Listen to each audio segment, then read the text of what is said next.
विश्वासाची 26 वर्ष, लाखो सुखी दाम्पत्य. डाउनलोड करा मराठी मॅट्रिमनी.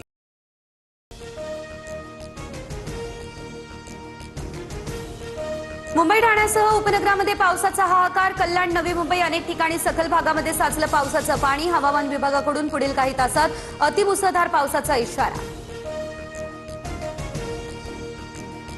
मुंबईमधील पश्चिम उपनगरामध्ये पावसाचा जोर आता वाढलाय, तर विरारमधील विवा कॉलेज परिसरामध्ये संपूर्ण परिसर जलमय. नालासोपारा, तुळीन, सेंट्रल पार्क, स्टेशन रोड आणि बस डेपो परिसर देखील पाण्याखाली. गुडघाभर पाण्यातून नागरिकांची कसरत सुरू.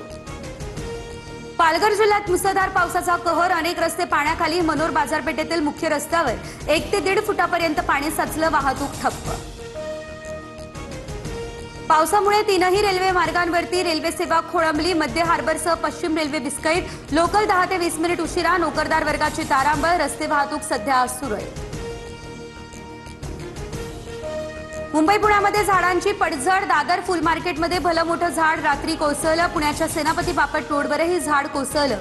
वाहनांचं नुकसान. सुदैवानं जीवितहानी नाही.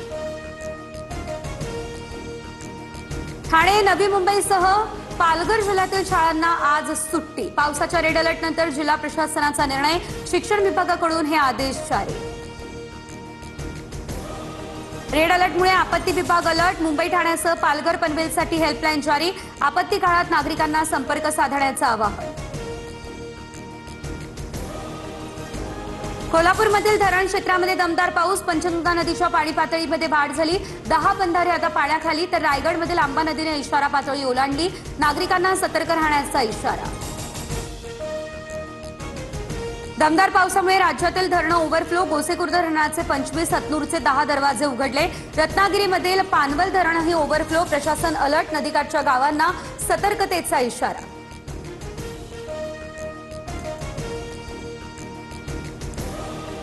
गुजरातमध्ये मुसळधार पावसाचं थैमान. नदी नाल्यांना पूर. रस्ते जलमय. जनजीवन विस्कळीत. मांगरोळ तालुक्यामध्ये काही तासात 500 मिमी इतक्या पावसाची नोंद. रायगडमधील आंबेनळी घाट हा 3 दिवस वाहतुकीसाठी बंद. दरड कोसळण्याच्या धोक्यामुळे जिल्हा प्रशासनाचा निर्णय. 6 जुलैपर्यंत घाट सर्व वाहतुकीसाठी बंद राहणार. पुण्यातील दिवे घाट आज 2 तास बंद राहणार. पालखी मार्गावरील दगड हटवण्यासाठी 12 ते 2 वाजेदरम्यान हा घाट बंद असेल. पर्यायी मार्ग वापरण्याचं प्रशासनाचं आवाहन.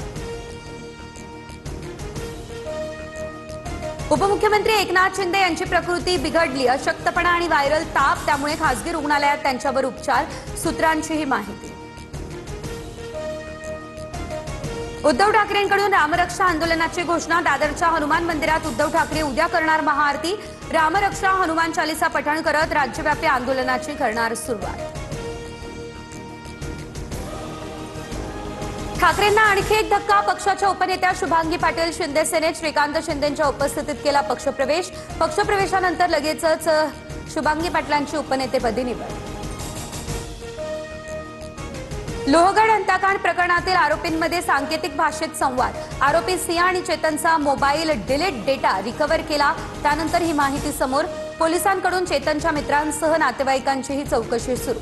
पाकिस्तानात प्रवासी बस दरीत कोसळली. क्वेटाहून पेशावरकडे जाताना दुर्घटना घडली. अपघातामध्ये 40 जणांचा मृत्यू. 8 जण जखमी. चालकाचं नियंत्रण सुटलं. त्यामुळे बस थेट दरीत कोसळली.